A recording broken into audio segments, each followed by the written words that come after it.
అగ్రరాజ్యం అమెరికాలోని టెన్నెసీలో ఒక శక్తివంతమైన బ్లాస్ట్ జరిగింది. ఆ శక్తివంతమైన బ్లాస్ట్లో సుమారు 19 మందికి పైగా చనిపోయినట్టుగా తెలుస్తోంది.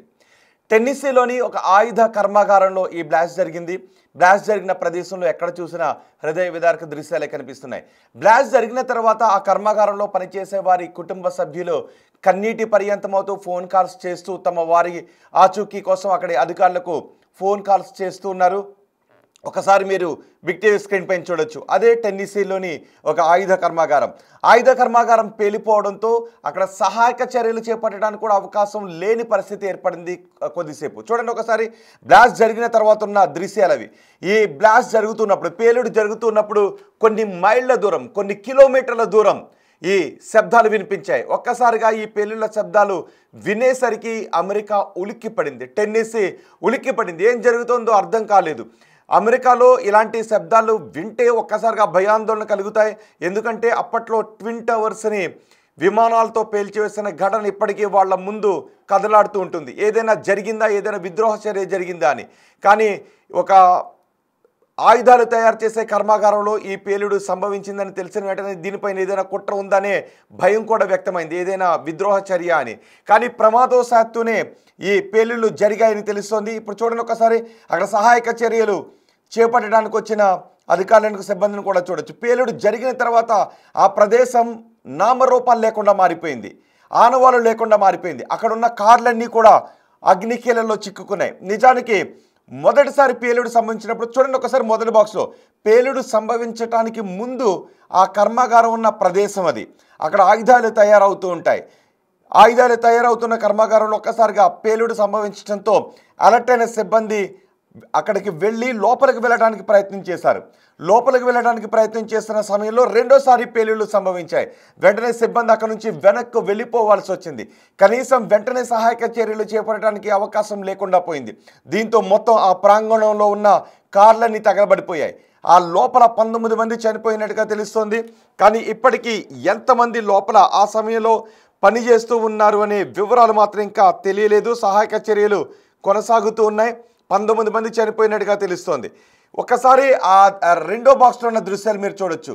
కొన్ని మీటర్ల దూరం ఆ శిథిలాలు, ఆ పేలుడు దాటికి ఆ ఫ్యాక్టరీ శిథిలాలు కొన్ని మీటర్ల దూరం విసిరివేయబడ్డాయి.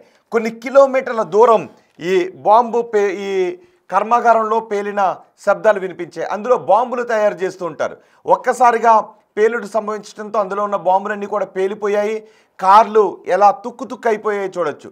అందులో పనిచేస్తున్న కార్మికుల శరీర భాగాలు కనీసం గుర్తుపట్టడానికి అవకాశం లేని విధంగా వాళ్ళ శరీర భాగాలు తునకలు అయిపోయినట్టుగా తెలుస్తోంది. అసలు అక్కడ ఫ్యాక్టరీ నామరూపాలు లేకుండా మారిపోయిన పరిస్థితి కనిపిస్తోంది. శుక్రవారం ఉదయం ఈ ప్రమాదం జరిగింది. మందు గుండు తయారు చేసే ఫ్యాక్టరీలో ఈ పేలుడు సంభవించింది అని అక్కడి అధికారులు చెప్తున్నారు. దాదాపు 19 మంది చనిపోయారు. కానీ ఇంకా చాలామంది గాయాల పాలై ఉన్నారు. వాళ్లలో కొంతమంది పరిస్థితి విషమంగా ఉంది అని తెలుస్తుంది. కొంతమంది గల్లంతయ్యారు. అంటే అందులో ఏమయ్యారో కూడా తెలియడం లేదు, వాళ్ళ ఆచూకీ కూడా తెలియడం లేదు. 19 మంది మృతదేహాలు మాత్రం లభ్యమయ్యాయి. మిగిలిన కొంతమంది ఆచూకీ కూడా తెలియడం లేదు. శక్తివంతమైన పేలుడు జరగడంతో కనీసం ఆనవాళ్ళు గుర్తుపట్టడానికి అవకాశం లేని విధంగా కొంతమంది కాలిపోయి ఉండుంటారు అనే అనుమానాలు వ్యక్తమవుతున్నాయి. ఆ ఫ్యాక్టరీలో పేలుడు సంభవించింది అని తెలిసిన వెంటనే ఆ ఫ్యాక్టరీలో పనిచేసే వారి కుటుంబ సభ్యులు కన్నీటి పర్యంతమవుతూ అక్కడి అధికారులకు కాల్స్ చేస్తూ ఉన్నారు. అధికారులు కూడా కనీసం వాళ్ళకి సమాధానాలు చెప్పడానికి అవకాశం లేని పరిస్థితి ఏర్పడింది. ఇంకా సహాయక చర్యలు మాత్రం కొనసాగుతూ ఉన్నాయి. యాక్యురేట్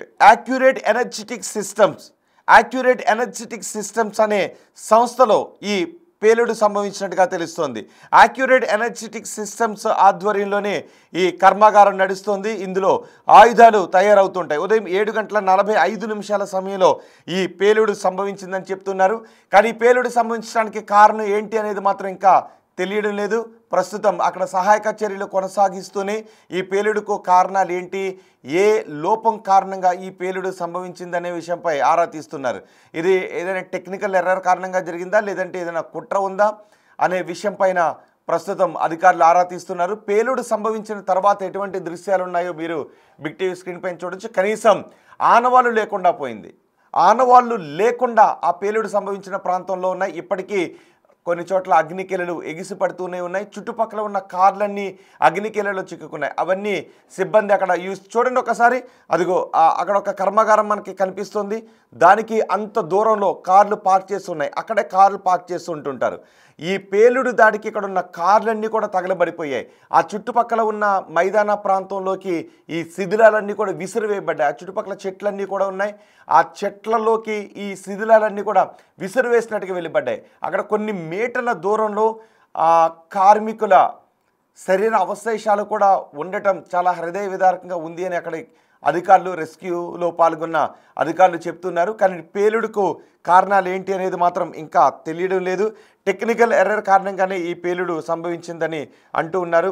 అమెరికాలో ఇది మరో ఘోర ప్రమాదం. టెన్నెస్సీ రాష్ట్రంలో ఈ భారీ పేలుడు సంభవించింది. మిలిటరీ యుద్ధ సామాగ్రిని ఈ ప్లాంట్లో తయారు చేస్తున్నారు. అక్కడ మొత్తం ప్లాంట్ అంతా కూడా పేలుడు దాటికి తునాతునకలైపోయింది. 19 మంది చనిపోయారు. సమీపంలో కార్లన్నీ ధ్వంసమైపోయాయి.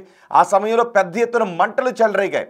కొన్ని కిలోమీటర్ల దూరంలో ఉన్న వారికి సైతం ఈ పేలుడు శబ్దాలు వినిపించాయి. వెంటనే అటువైపు చూస్తే ఆకాశంలో దట్టమైన పొగ కమ్మేసింది.